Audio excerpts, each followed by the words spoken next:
In active shooter events, one day, whether it's of your own doing or somebody else's, you're going to end up inheriting a cluster.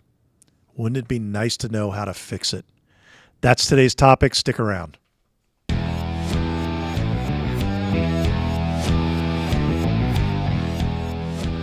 Welcome to the Active Shooter Incident Management Podcast. My name is Bill Godfrey. Seated next to me is Ron Ottebacker.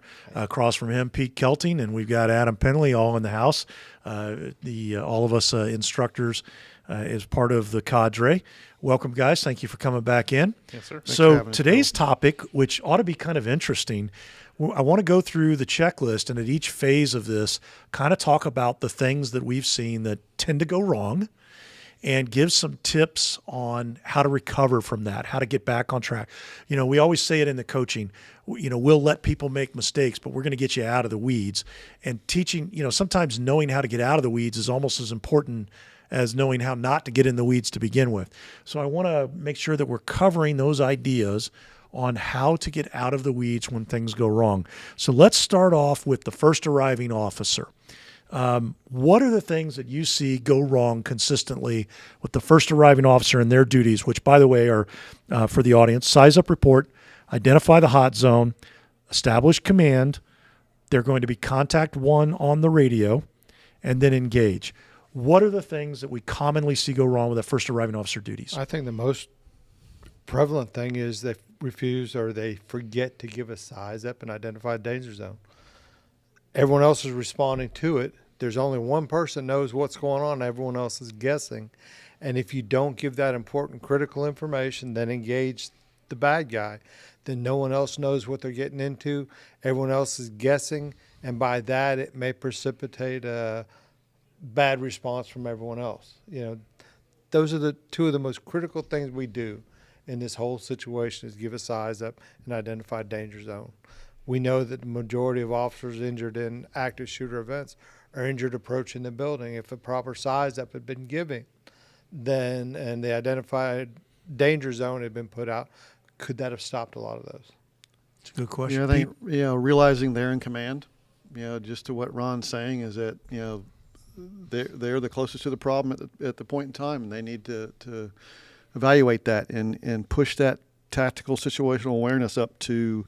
When tactical sets up, when even in relaying that to dispatch as they're responding, getting that information out so better decisions can be made on following officers. You're in charge, take charge. Right. Mm-hmm. Adam? And to that point, one of the most important things is to also train to that. We do a lot of tactical training on how to approach and get in the door and start addressing the threat, but we sometimes forget to make those officers also talk while they're responding, right? And it can be done, right?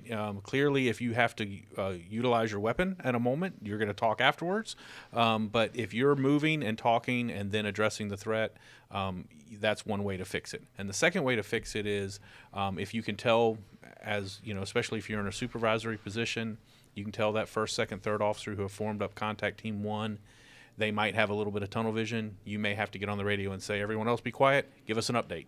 And prompt them to give you an update because you've got to have that information if you're going to manage everyone else that's on the way.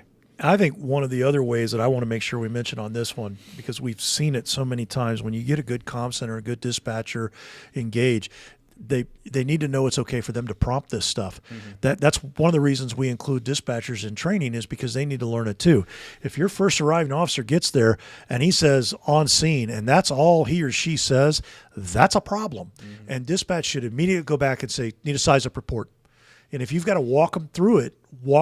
Like you said, Adam, it may take the supervisor, but if the dispatcher can grab that immediately at the end of their transmission, we may be able, before they even really are even out of the car or up on their weapons platform, and they may be able to get them to give us a little bit more information. Right. Any other tips on? I think recognizing the request additional resources. I mean, having that situational awareness downrange and realizing what you need to, call for follow-on officers to assist you. Right. And at that moment, like you mentioned, you're in command essentially. So not only do you have to request additional resources, but you're the one telling them what to do. So that second, fourth arriving officer, you need to tell them where to go, how to link up, what you need them to do. So that's a perfect transition. So next up on the list is the second, third, fourth arriving officer. We want want them, generally speaking, to all link up with that first arriving officer and become that full strength contact team. By the numbers, we want the second, third, and fourth officer to reach out to contact one, that first officer, and find out what he or she wants you to do, which is generally going to be move to my location at XYZ and, and link up with me. If that first officer fell down on the job, no matter the fact that we prompt them, we didn't get a size up report, we don't know where they are, we don't know what they're doing, what happens with the second, third, and fourth officer? What do they do to step in and plug that gap? They should be asking for contact one. What's their location? How can I link up with you?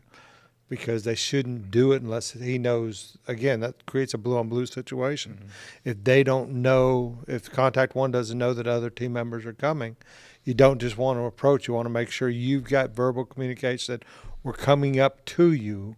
Where exactly are you if they don't know exactly where they are, but they also need to know that we know exactly where you are. We're coming to you now.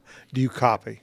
And if possible, the second, third, fourth arriving officers, at a minimum, maybe they can at least stay together and work together and go find the one who's off by themselves. So my advice would be, don't make the situation worse by now all 3 or 4 of you freelancing. Right. The worst thing that could happen is if all 4 officers go off and do their own thing.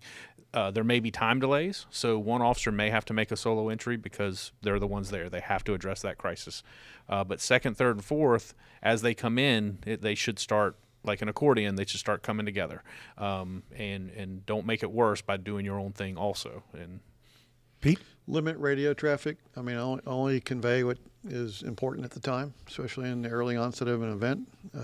As contact teams link up, put somebody in charge of those radio transmissions for those teams instead of everybody trying to chime in on what's going on. So, and I think the one tip I would add is if you're the second, third, fourth arriving and you're going to be part of that contact team, and for whatever reason the person that you were expecting to communicate just isn't, they've vapor locked and they're tunnel visioned out or they're engaged in something else, then pick up the slack.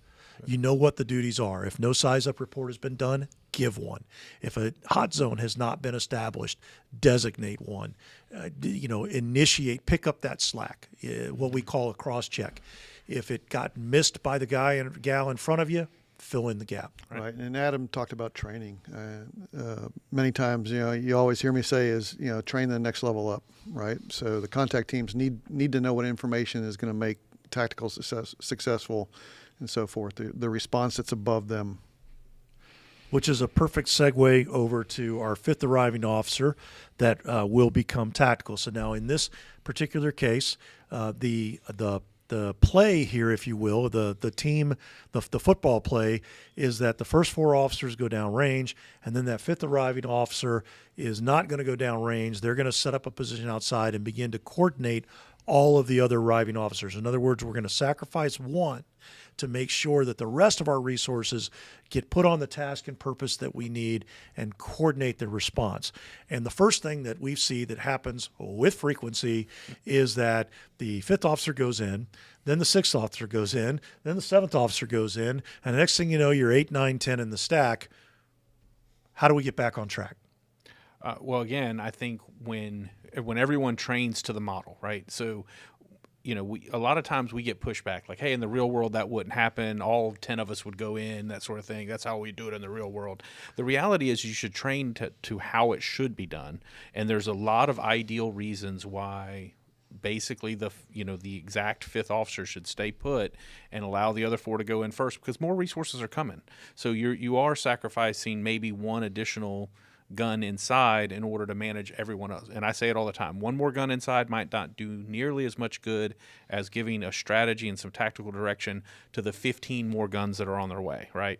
So getting somebody to understand that. But the way you fix it is if you are the 7th, 8th, 9th officer and you realize that everyone else in their exuberance has made it into the site, and we all want to be, we always want to be that one inside. But if you realize that there's already 7 or 8 inside, go ahead and fix it then, right? Even if you're not exactly the 5th officer, you might have been the 9th or 10th on scene, but you know that a tactical group supervisor needs to be established. You're going to stay put and do that job.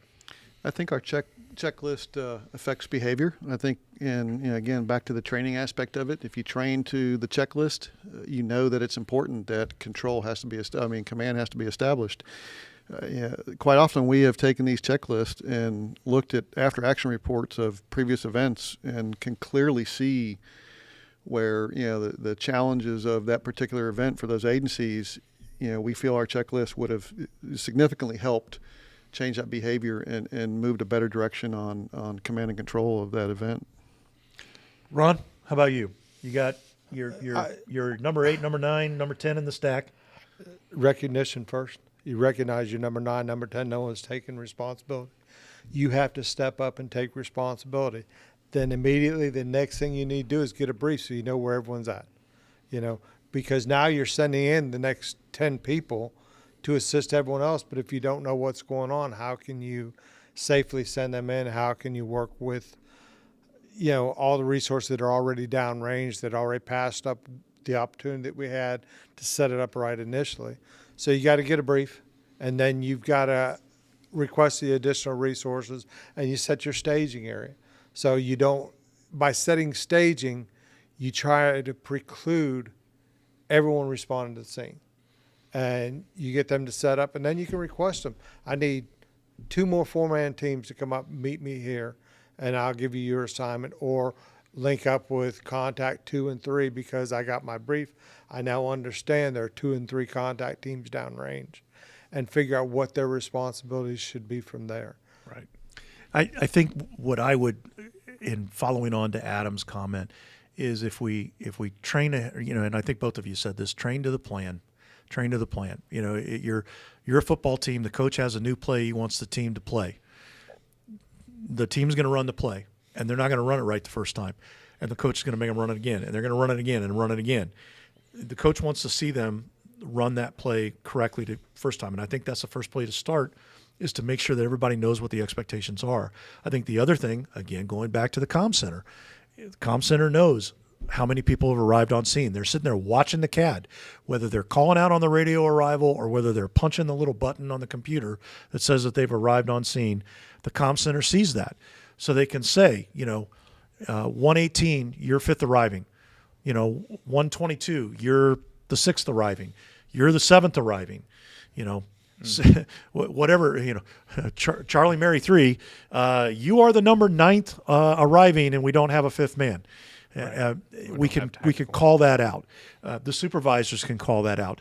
I think, Ron, right to your point of getting a briefing is a very next thing that needs to happen. So if you're taking that role, you got to get a briefing from somebody inside. And then the thing that I would say is if you've got 4 or 5 downrange, you can keep them in a single contact team. But if you've got 6, 7, 8, 9 people downrange, you need to split them into 2 different teams and get them organized. 2 or 3. Yeah, 2 or 3 different teams and get them organized. And if you don't do that very quickly, right when you take over, that will just snowball on you in making it that much more difficult to control as you go down range. So I think those would be my tips. What other tips for recovering from that when your tactical is getting stood up late? Well, again, you mentioned it earlier, the idea of cross-checking. So let's say by virtue of your rank, you're the first arriving supervisor, and because of your rank, you're not necessarily going to be the ones to go inside because you've already got officers inside, right? Cross-checking, who is tactical? Tactical, identify yourself. Oh, I don't have a tactical, let me assign you. No, you stop, you are going to be tactical. Get down there and start controlling this thing, right? So if you're going to ultimately be command and you haven't had a tactical stood up yet, fix it at that point. Cross-check what's on the checklist. Or vice versa, you say, okay, I was expecting to be command, but we missed tactical for whatever reason. I'm going to plug that hole, and somebody else is going to have to kick command for me. Pete, what are the things that, somebody's late getting tactical stood up? What are the tips that you give them to get back on track? I mean, all the same things we're talking about here is you have, especially by rank, you have folks that excel well in those positions. They train well in those positions. You know that, hey, you might already been committed downrange, but I need you to back out, set up tactical, or put who's responding, especially if you're like a watch commander or somebody like that is listening to it. You got to get it in place. It has to be like when you said split up the contact teams. Immediately, as soon as you split up into 3 contact teams, they need a boss. everybody has a boss. We talk about that in the class. Somebody needs to wrap their arms around that tactical direction. So, Well, also, I mean, I know we're probably going to move on to another area here, but it's really important to understand that this is over convergence. People think that more officers is good. It'll solve the problems faster. It's not necessarily the case. We have read time and time again, and some of us have experienced time and time again, that over convergence will actually slow you down. Yeah. Because you've got Yes. too many people trying to do one task, and there's other tasks that need to get done. So emphasizing the fact that you have to get this structure in place in order to get back on track and start making some things happen faster. And I really like your point that, hey, even if you did have 12 officers inside, somebody at tactical can say, okay, you 4, I need you to be contact team 1, contact team 2, contact team 3, and here's how we're going to divide this thing up. We're going to start applying some strategy to circling where we know the threat's at, holding an area, containing an area, securing a casualty collection point. I mean, again, there's just, the list goes on and on. There's so many jobs that need to get done. The fear is if you take those teams and you don't divide them, then now in fact you have 12 different contact teams because they're all going in different and directions. everybody's Right. asking And who's they in will. charge. Yep. And they will. Then they'll all be Right. talking on the radio. Yep. And by the way, you don't necessarily need to get the roll call of units that are downrange from dispatch and individually assign them. I mean, you could do that if you've got that level of situational awareness. But if you've got contact with one person inside, you can say to them, contact 1, you have, 8, 9 people downrange, whatever. Contact 1, get your people organized into 2 teams. I want a contact 1 and a contact 2. Have contact 2 call me back as soon as that's done. And delegate it, let them sort it out, Right. based on what's going on. So one of the tasks of tactical very early on, after they get their briefing, they take charge and they get those contact teams organized, is to set a staging location. Pick a location for staging. And this, I don't know, how it gets missed, but not that often. Would you say that the tactical is missing setting a staging location? What's the It can become a little bit of a forgotten thought when you're focused on the threat happening downrange and still pushing people down to support. Obviously, we always say the fire response coming to an active shooter event, they're immediately looking for a staging area. Sure. So we quite often in the class talk about how important it is for communications to talk between each other. Where would the fire set up staging, and then is that tactical mindset to set up in the same area. That's key. It's important because that affects all your ability to build out RTFs downrange, credential, what type of resources are coming to you. So it's huge. I think a couple of the tips that I would say here is, number one, going back to dispatch. Again, dispatch is sitting in a controlled comm center. They should have the checklist up in front of them. And if tactical has done this stuff and they didn't call out a staging location, prompt them. Dispatch to tactical, can you, give me the staging location. What staging location did you want to use? I've even seen some dispatchers be coy about it and go, I didn't copy where you wanted everybody staged. Saying like it was, I missed the call, even though we all know they didn't make the call. So that's one that a prompt that can be done. The other thing that I think can occur, depending on the timing of how it unfolds, fire may already be in the area. Right. They may have set up a staging location. I'd be or inclined picked to a ask point. where Yeah, their staging area you could is. pump this to fire. Right. You could say, tactical to dispatch, find out where fire has set up staging, and then announce that as the staging location for all responding units. Absolutely. And that's another piece that gets missed is we set a staging location, but we fail to update all of the responding units that they're supposed to respond to this new location. That's a gap. Absolutely. And, again, that's something at kind of the next level up in the checklist, maybe that, again, if you know that a staging area hasn't been set, make sure you get it set and assign a manager. The supervisor typically will be the one to assign a manager to the staging location. Well, if it hasn't even been set yet, go ahead and set it and assign a manager. And the number one thing that has to be fixed to get back on track is that police, fire, and EMS are in the same staging location without getting your little feelings hurt. Yes. And oftentimes, and I think we're saying it, oftentimes it may be easier for the police to go where the fire trucks are because it's easier for us to move to them than it is for them to start all over again and try to move to us. So the big thing, the early fifth man setting a staging location is about slowing down that over convergence. The next level up, the supervisor management of staging, assigning a staging manager, is about getting the right resources together and then deploying together like they're supposed to. And again, I want to stomp it again. Do not get your little feelings hurt about who should have set up the staging. Just get it in the same location, Get it done. There's so many jobs that need to be done. And at that same time, when you've identified your staging managers, that's the opportune time to tell him, this is the level of resource I want you to keep in staging. That way it never comes back to staging, call, and command. I need to order more. Well, order them, Right. you know. But if you had set it up initially when you set up your staging, and you said, I want you to keep 20 cops, 5 engines, and 5 rescue trucks in staging at all times, you never have to worry about it again. And that's the opportune time to do it. Right. Absolutely. And as we transition here, talking about the first supervisor duties, I agree with you. I think one of the common things is a first supervisor will get on scene, take command, and for whatever reason, staging, it either wasn't set, it wasn't clearly communicated, fire didn't hear it, dispatch didn't relay it. There's a problem with what has or hasn't been done with staging. So put somebody in charge of it and fix it, fix the problem. We put somebody from fire, somebody from law, in charge of it. If you happen to be in a community where your ambulance service is separate from your fire department, you need somebody from EMS as well. So you may need 2 or 3. Basically, every radio channel you're working, you're going to need a staging manager for. So put them in charge, get it designated, and get it up and running. Clarify what you want them to do. Give them the authorization to maintain those minimum number of units, and then for the ones that over-converged and went down range, if you're at the scene, have a face-to-face with tactical, get assigned into contact team, and report back. Absolutely. That's one way to fix those that have already over converged. And, a lot of times we talk in real world wise, you have the first contact team that comes in and we talked about it earlier, next 3 or 4 officers, they come in and they form up contact team 2. Nobody's done tactical yet. But if that happens and that, the person did say, okay, I'm going to stay put and be tactical, that's just part of that initial briefing. Now we have 2 teams now. Okay, great. It should have been the 5th man, but we have 2 teams. Great. Same thing from staging. If staging determines that some people had bypassed staging and went on down, then just account for them and make sure they get assigned to something.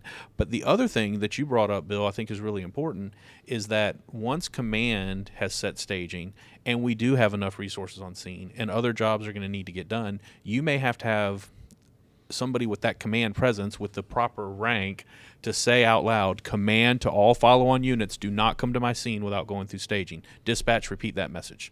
And really, that's an opportune time to get back on track.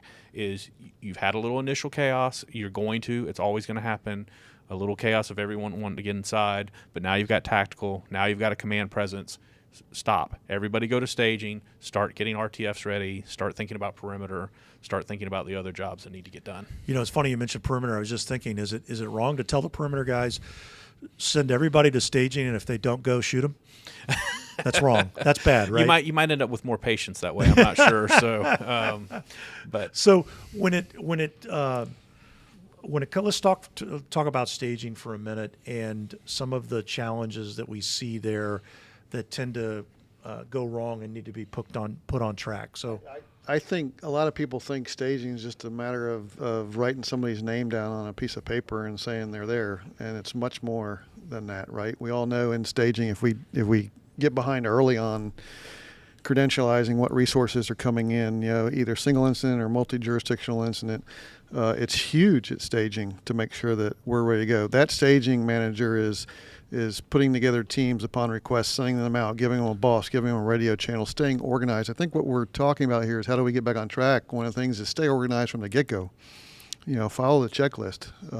As soon as you get unorganized clutter in your incident, then you're off track and it's hard to recover. But the staging manager in that area is in control of all those resources before they get sent out. They can cross-check. They can double, make sure that request was valid and where they're going, and send them to the right place, and make sure they come back and close the circle, of communication of what that task involved and produced. Yeah, agreed. The staging manager, so the law enforcement and the fire EMS staging manager work as a pair and have to work as a pair to do their teams. You know, you get a request for a rescue task force. Well, in a perfect world under the model, that request should be flowing through triage, and triage should be calling staging on the fire EMS channel and saying, I need a rescue task force. In which case, the fire staging manager turns to the law enforcement staging manager, says, I need 2 cops, or I need 3 cops, or whatever the number is that your community uses. And he's going to say, okay, we're going to use 118 and 123. And you turn around and you shout out, Engine 3, 118, 123, come here. Okay, you guys are going to be RTF1. You've been asked to go to this location. You're reporting to triage, and you're operating on these channels. You know, law enforcement, you're talking to tactical on this channel. Fire EMS, you're talking to triage on this channel. You have any, go get your briefing and your equipment. Get yourself ready to go, and let me know when you're ready to deploy. One of large-scale civil unrest events here in Central Florida, I was privy to watch the staging area take place, and one of the best things that happened was they set up picnic tables right next to where you were checking in. They had portalets right there. They had water. They had everything right there. And when you checked in representing your agency, that staging manager said, we have one representative from your agency staying here at the picnic table the entire time, never leaves. And they're make sure that they have somebody to be able to face-to-face get that resource deployed. And it worked extremely well. Which brings me to the other thing I wanted to mention about staging before we leave that topic is interoperability on radio channels. So some jurisdictions are quite large, and it's all going to be them. That's the exception, not the rule. In most cases, you're going to have other jurisdictions, and they're going to be operating on a different channel. Whether it's a different radio system or not is almost irrelevant. The easiest, fastest way to solve interoperability problems is in staging. You know, Pete, do you have this channel? No. Adam, do you have this channel? No. Ron, you got this channel? Yes. Okay, the 3 of you are going to be contact team 3. Ron, you're the one on the radio. You're the only one that's got the channel. You're going to this location, reporting to tactical. Right. Go. Absolutely. And the problem is solved. Not everybody on the team needs to have a radio to hear that. Just one of them does. And by mixing up the resources, you can manage that. So that's one of the things that I see go horribly wrong in staging with some frequency is we get wrapped around the axle about, oh no, you've got this bank and it's this group and it's this. Oh God. So keep it simple. Yeah. And just real quick, 3 more quick things on staging. The first one is the idea that your staging manager is also a cheerleader in the sense that people want a job. So as they arrive, let them know, hey, we're going to have a job for you. You're probably going to be on our RTF. We're probably going to need you to supplement the perimeter group, or we are going to need a 4th contact team, but stay here. I need you to be ready to do this. You clearly have to train to staging. So setting up a separate like staging training, I think could be really important. And the most important, the thing I think that we see staging managers get overwhelmed with that you can fix really easily is get some help. If you need a scribe or you're still trying to figure out who was on the scene before you got stood up, have somebody sit down with the CAD system separately and start scribing out, looking through the CAD, figure out where everybody went based on the dispatcher's notes. So you can fix some of that early over convergence by getting some help, having a couple assistant staging managers that are helping you get caught up, and a scribe. So, and I want to point this one out because I think the scribe thing applies to everybody in all positions. If you cannot handle the radio, talking to someone and doing your job, you're overloaded. Get somebody to help you and divvy it off. Hand your radio to somebody else. Let them talk on the radio to you. Put somebody else in charge of keeping your notes on the whiteboard. Whatever you've got to do, delegate some of those roles out. It's a simple overload that happens at all levels. Organizing parking and staging. Again, that same staging operation I was watching, they had probably 5-6 folks making sure vehicles were coming in, parked the right way, they can get in and out. I mean, it was I want to say 15, 20 folks working that staging area. Yep. The other thing goes back to recognition. If you're in a command level, I don't care which position it is, and you have to keep calling someone and they don't answer, now you recognize from your position this person is overwhelmed. If they don't call for assistance, you send them assistance anyways. Right. Mm-hmm. And those are all, it's kind of hard to do with the contact teams because you may just have to say, someone grab him and tell him, grab the radio for a second. Yeah. But everything else, you recognize they're not answering you. You've got important information you need to get, send someone to help them. And I'm going to go off on a real quick tangent, Bill, but one thing we hear a lot of is, well, your radios don't work in the school. The radio doesn't work in the hospital. The radio's not going to work inside. So, again, that's a little bit of a cluster, but there's a way to fix that. There's one of two ways to fix it. A lot of times your fancy 800 megahertz radios have simplex channels, car to car, that actually will work. They'll kind of cut, they don't have to hit the repeater. They'll get out to tactical. But if not, be prepared to have a runner. If you have to have a runner that can go the same safe corridor that the contact team's already cleared, go in, get information, bring it back out to tactical. You might have to switch to sneaker net, but saying the radios don't work isn't a reason to throw your hands up and say you can't manage this thing. Amen to that. So let's talk about perimeter for a minute, and then we'll move on to second supervisor duties. So perimeter, some of the challenges and tribulations there. What I try to do with perimeter is, from a command perspective, is I tell staging, assign this person to run perimeter, pick his units, call me when it's done. Right. It's not my job as a command officer to set these perimeter locations. We do it all the time we used to, on the street, we'd take the furthest unit away, pull off the side of the road, set the perimeter. Right. It's an easy thing to do, but you just have them let you know it's completed. That way you close that communication loop. It's done. It's off my plate. I'm good to go. I don't have to worry about it. Yeah.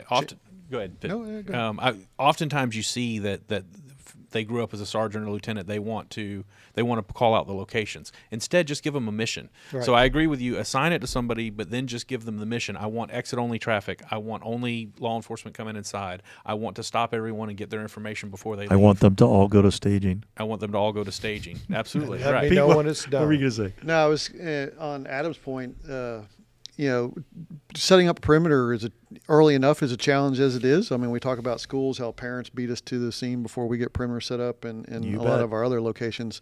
For an example, I remember one time at an incident where we already had enough folks downrange, right? And I see a motor officer come running in, eager to get on, one of the contact teams, and we're thinking, like, your best ability to help us is help on perimeter and traffic control. So it's, where are your resources best utilized? Obviously, if they were nearby on the initial response, they'd go in. But traffic units, people that are good at doing things like that, can make that perimeter get you back on track, make that perimeter such a better function. I think the biggest tip on this one for me is what Ron said is, don't try to call out the posting positions and manage it directly. You call and get somebody put in charge of it and let them manage the numbers and the positions, and then just hold them accountable. But I think the big one, and this is going to take me into the second supervisor, the big one that I see is that the first supervisor gets a little overwhelmed with what's happening downrange, and they forget about getting the perimeter stood up or staffing it adequately. There's a gap somewhere. Trusting delegation. Yeah, and the second supervisor, we talk about cross checks. The second supervisor arrives on scene, he should be going through his checklist and going, okay, did you do this, this, this, and this? And if not, kind of revisiting this. So that's one of the ones that I see that isn't technically on the second supervisor's duty, but seems to happen with some frequency because the first guy or gal misses it. But it is on the second supervisor's briefing there, because they get a brief. If they don't say, I've established a perimeter, then we're short. Yeah, right. That's why the brief is so important. No matter which position you've got, it allows you to know what they've done and what they haven't done. And then you say, oh, they didn't do this. Let me accomplish that. Yep. So what are the big gaps that puts the second supervisor, who's ultimately the long-term incident commander, what puts them in the weeds, and how do they get out? Well, it's just that they run up and they start looking in the hole too, right? And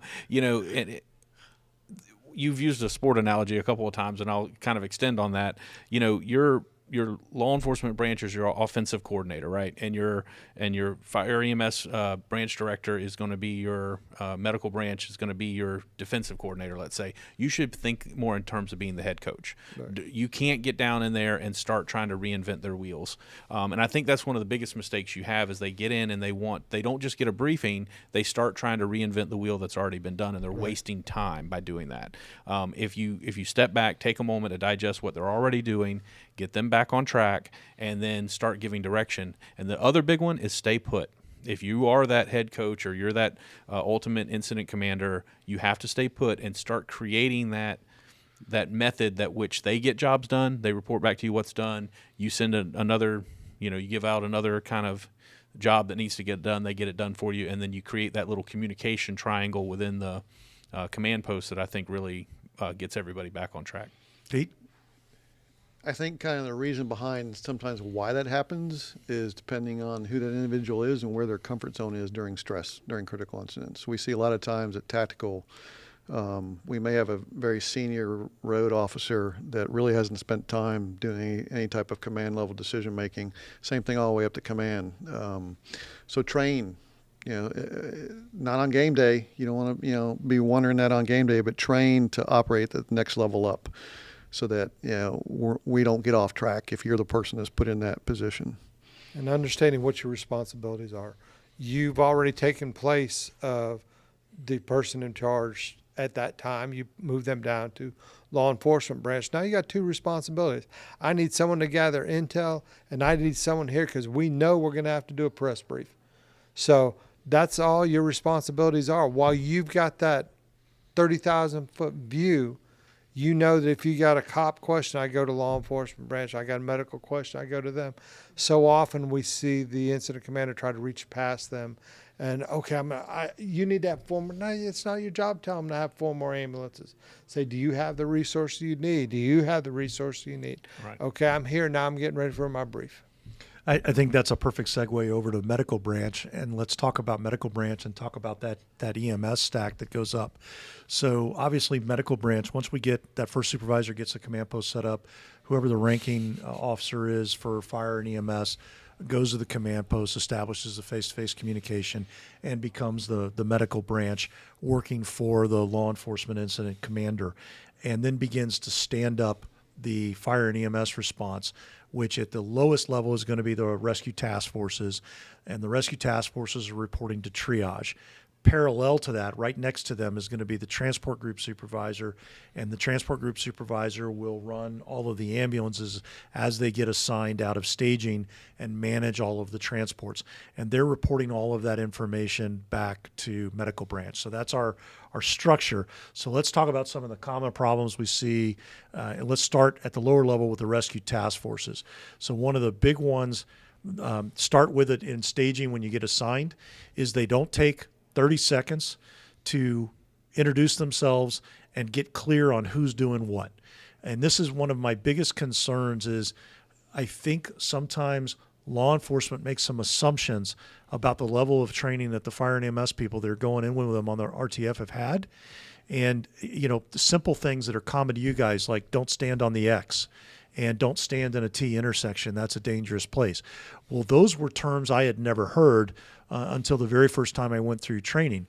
And so one of my concerns is it's almost essential to take that 30 seconds in staging for the law enforcement element and the fire EMS element to have a quick conversation, introduce each other, talk about which cop is taking point, who's taking rear guard, how you're moving, what the rules of the road are, what stuff are we carrying and where we're going, things like that. What are the other mistakes that you guys see that gets the rescue task force in the weeds? I think once they get downrange, they try to do too much themselves, forgetting that they can also call for additional resources.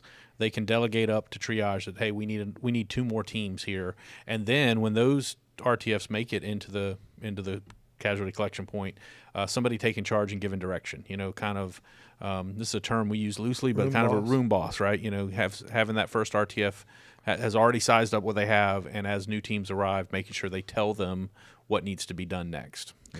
Pete, RTF mistakes. I think recognizing that from a perspective of a casualty collection point, it's not going to be this. Most likely not going to be this nice, clean, perfect area that everybody's going to be located in perfectly in the real world, which we try to train to, right, for make it defensible and accessible and so forth. Just like Adam's saying, is getting that situational awareness. How many more rescue task force we need down there, and get them going sooner than later. It comes back to training. We assume the law enforcement officers know what their responsibility is for an RTF, but How do we know that those brand new 2 rookies that have been put together know what an RTF is and knows what their responsibilities are? Training is so essential, whether it's in-house, whether it's with everyone from public safety working together. We've all got to have an understanding of what our responsibilities are. We can say, okay, you're rear guard, you're, lead penetrator, and you're going with the RTF. Do they even know what those responsibilities are? So we've got to understand that we've got some areas we can do better on, and we need to work on it now instead of when the incident occurs, because we make a lot of assumptions. And like they say, hope is not a plan.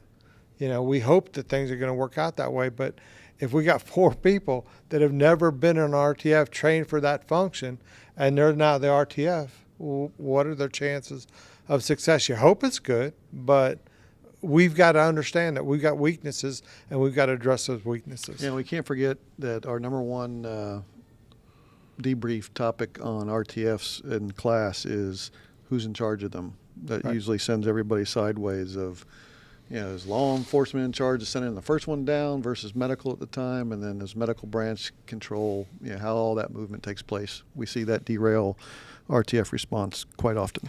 And once the RTF gets down there, I see frequently they immediately go to work and they fail to communicate with triage what they've got. Right. So triage is only working on the information given to them by tactical, which is based on the contact team's initial screening. And those screenings of greens and reds may have Changed. included some that have black tags. They may have changed. The numbers may have gone up. And we need to split them into green, yellow, red, and black tag and update those numbers. So the first RTF through the door, the very first thing they should do is give triage a count of injured without colors. This is what I am looking at this location right now. And then that should immediately be followed up by the numbers of reds, yellow, green, and black tags that they're dealing with that at location. The other big mistake that I see RTFs make is it's just a habit that medics today have gotten into, is this is my patient. Pete, you come in, you take that patient. Ron, you get that patient over there. That's how you do it day to day, but that's not mass casualty behavior.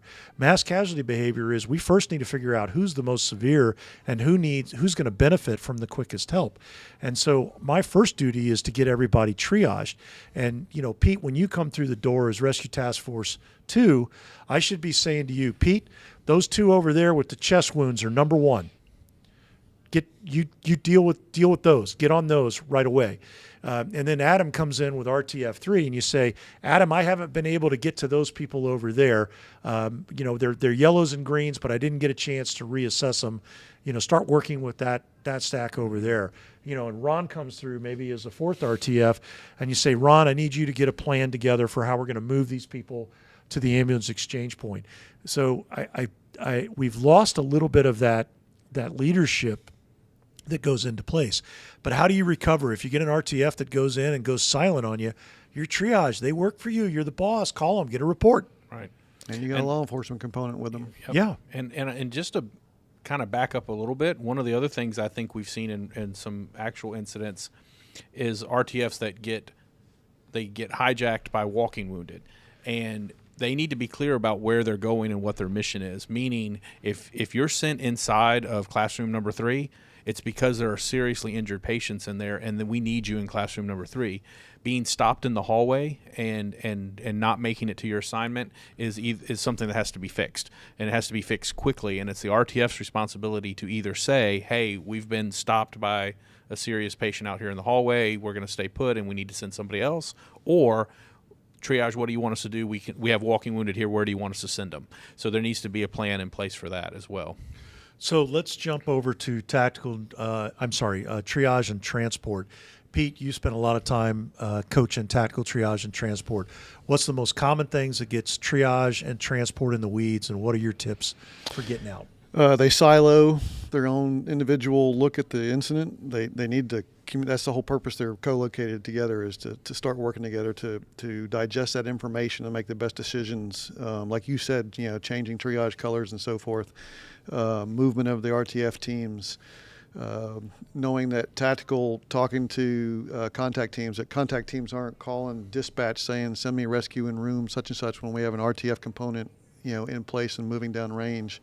They've got to work together. They got to trust each other, update each other. Those are things that tend to get them off track if they don't pay attention to that. All right, Adam, what about you? I think in this kind of RTF to the triage and then to transport is realizing that we're going to be ready for transports pretty quickly if we're starting to work our patients right. And so closing that communication loop for the RTFs to tell triage, hey, we're in 5 minutes, we're going to be ready for a transport, and start working out that location. Transport, I think, can help fix it by prompting triage, hey, make sure they tell us when they're ready for the transport as quickly, or where they're going to go, or where we're going to go, so we can get the, we might even be able to move from staging to a little closer, and then be able to come right in when the RTFs are ready. And that supports making sure your ambulance exchange points are properly set up and secured. We Right. see that a lot of time in class where It's delayed. It's delayed, or ambulance will be sent down without proper security. So that communication is huge. But all three working together, I think, is the key. Okay, Otter, how about you? I think, again, broadening out a little bit is understanding everyone needs to paint a picture. I don't care what your responsibilities are. If you don't paint a picture on what you've done, if you're tactical, your command, anyone else, if you're contacting, everyone else is guessing. And the other thing is lines of communication. Again, the rescue task force doesn't need to be going to the dispatcher. They've got bosses. That's who they need to go to, and that's who it needs to be reinforced to. Is if you're downrange, you're either going to tactical or triage. And then once you're transporting, you go into transportation. If you understand those responsibilities and that's your lane, that should be the only place you stay. I think for me, the most common mistake I see triage make is they get wrapped around the axle about the initial numbers and colors that they were given, and they're like, we're missing this or we're missing that. And it's just a mistake, because those are always going to be moving targets. They're going to change by the nature of patients decompensating or being stabilized with some treatment. And instead, the phrase should be RTF1, what do you have left at your location? RTF2, what do you have left at your location? Right. How many viable patients are left for transport? And on the transport side, the biggest mistake I think I see there that gets them into real trouble is they'll send ambulance 2 up to the ambulance exchange point, and they'll say, you're going to pick up 1 red and 2 greens. No, don't. You have no idea what's there. You may think you know, but you don't know what's there. Let those individuals manage that. They're the ones that are there. But ambulance 3 needs to call you back as they're departing the AEP, right, and say, this is what I've got. I've got this many reds, this many yellows, this many greens. I need a hospital. And that's when you can kind of close the loop. Now let's jump up to medical branch. I think the biggest thing that I see as medical branch is they want to try to run everything from medical branch. They want to step on triage and transport and not let those guys and gals do their job. And instead, they fail to recognize the altitude at which they're at. Mm-hmm. That they're, like you said, they're the head coach on the fire and EMS side. They're not the offensive and defensive coaches on the fire and EMS side. That's what triage and transport are supposed to be doing. They're supposed to be making sure that the benchmarks get hit and keeping command informed about what's going on, what the needs are, things like that. Adam, you've done a lot of time in the command post. What are the things that jump out of you on medical that send them sideways? Well, that and I think the big thing to understand is that I know you're the battalion chief, I know you're in charge, but you can't be in 2 places at once. You can't be downrange getting that right now information from tactical to make patient transport decisions, and you can't, and at the same time also be in the command post to help the incident commander understand the medical mission, like the hospitals and where patients are going to be transported and what resources they need and whatnot. Your presence is needed at the command post. Make sure you get, however you want to divvy it out, an engine company that runs both, or you send 2 officers down there, whatever you want to do. You have to have triage and transport set up separately from medical branch. And the other thing I see is that they get caught up in the terminology. There's such a push on the fire EMS side that they want to call it unified command. Early on, it is a murder in progress. law enforcement is going to be calling the shots. It's like me coming to your fireground scene. If you've got a 2-alarm structure fire and I'm a law enforcement officer, I'm not going to slow you down by asking to be part of unified command over that structure fire. I'm going to say, hey, I'm here to do law enforcement duties. This is what I need to know. This is how I'm going to help you. That should work kind of both ways. So it's really, I think it's sometimes a policy or protocol issue. Sometimes it's just an ego issue. Get in there, take the medical branch assignment, support the incident as best you can, and at some point, after we get the whole process going, there will be a time for unified command, but don't slow things down trying to say, well, we're not going to do anything until we've established unified command. That's the number one mistake I think we see. The other thing I see from the medical branch is a lot of times they'll get there before law enforcement gets there to set the command post. Don't waste that time. You've heard what's going on. You know you got injured people. So what are you going to do first? While you're there, you call the stage. Look, I want you to assign someone for triage and transport. Let me know who it is. Triage. You're there. Start working on standing up your RTFs. Once I give you the word, or once you get downrange and get the word, then they're ready to deploy instead of waiting. Well, now we need RTFs and it's 20 minutes in. Now you're trying to stand them up. They should already be stood up. They should be ready to go. You should be ready to go once they establish where tactical is. And you've already gotten there a lot before everyone else. So once the law enforcement bosses get there, you can integrate with them and everything's already set up and ready to go. Right. Yeah, I agree. And Adam, to your point, I think we have to be respectful of the role that we play. Just because we're in the habit of being in command doesn't mean that we have to be in command. And it doesn't mean that there's a legal authority for us to be command. There's nothing wrong with unified command. It has value. It does contribute. It should be your goal to get to unified command. We call it out in the checklist that you should ultimately get to a unified command. But what we found over time is that if you try to make that your focus in the first few minutes, like you said, it does slow things down. And I've had fire department people tell me, it's our policy that we have to have in command. We have to be in command. And I'm thinking to myself as I'm standing there trying to delicately redirect it, and I'm thinking, I really seriously doubt that that's what your policy says. Mm-hmm. And if that is what your policy actually says, that needs to be changed. Right. Because it's dead wrong. Fire EMS has been telling law enforcement for 40 years that we want you guys to use ICS and that it's this shared way of managing things. And yet when it's your turn to be in charge, we don't want to let you be in charge. I mean, it's kind of nuts from that perspective. So Carla gave me the 30-minute sign about 45 minutes ago. So let's get wrapped up here with, with just going around final thoughts. Pete, final thoughts. Yeah, we started this with, if your event's gone sideways, right? Or your incident's gone sideways, how do we get out of it? And you heard me talk about stay organized from the beginning. Ron, we all talk about training. I was just thinking, if you took our checklist and kind of split out all the responsibilities and the parts of it and put a domino on each one and said, did we meet all that benchmarks on that first domino? If we didn't, I'm going to push it and it's going to collapse all the rest of the dominoes, and that's where it turns into that cluster, is that we're not organized, we haven't trained properly. Yep. Ron, final thought. The key is recognition, recognizing that it's gone sideways, and once you do, you may have to call timeout for 10 seconds to get it going back the right direction. But recognition is the key. If you don't recognize it, you can't fix it. Yep. Adam? And then the other part that can really help you is some early intelligence. So that's another in the command post, assigning somebody to do that intelligence function so you can get your head wrapped around not only what happened, but why it's happening, so you can get out of that fog of war as well. So that's something else that can throw your incident into chaos. But again, there's a tool in the toolbox for that, getting intelligence assigned. But like everyone else has said, pick up where you've left off and just cross-check and then start working from there to get back on track. And I think my final thought on this is going to be a tag on to Otters, and that is you may not know you've missed something. You may not even know you're in the weeds. You may not even recognize that this thing is clustered up on you. But if you are overwhelmed and overloaded, something is not right. If you delegate out these responsibilities, nobody in the stack should be overloaded. Busy? Yes. But overloaded? No.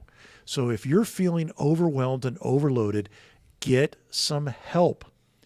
And in the process of getting help, cross-checking, another mind that's coming in, whatever was not quite right is going to reveal itself. And to your point, you take the hit. If I've lost accountability, if I've got 5 contact teams downrange and I don't know where they are or what they're doing, you take the hit. As soon as you realize that's what's happening, you say, okay, all units, stand by, emergency traffic only. Contact 1 from tactical. Give me your location and your status. Great. Contact 2 from tactical, location and status. Contact 3, tactical, location and status. Reset. Yes, it burns 60 seconds, but did you just save 10 minutes because you've reset and you've got your situational awareness back? So if you're feeling overwhelmed and overloaded, something's not right, get some help. And when you figure it out, take the hit and fix it. Gentlemen, thank you very much. This was obviously a good one. We probably could have split this into 2 parts. I think we had more we could have done on this. If you haven't liked or subscribed the podcast, please do so wherever you consume your podcast. If you're watching on YouTube, please subscribe to the YouTube channel. We've got a lot grander plans on pushing out some more content, not just the podcast. I want to say thanks to Carla Torres, our producer, as always, for doing a great job in managing these things as we record them live, and she is switching us back and forth. Carla, thank you for what you do. And until next time, stay safe.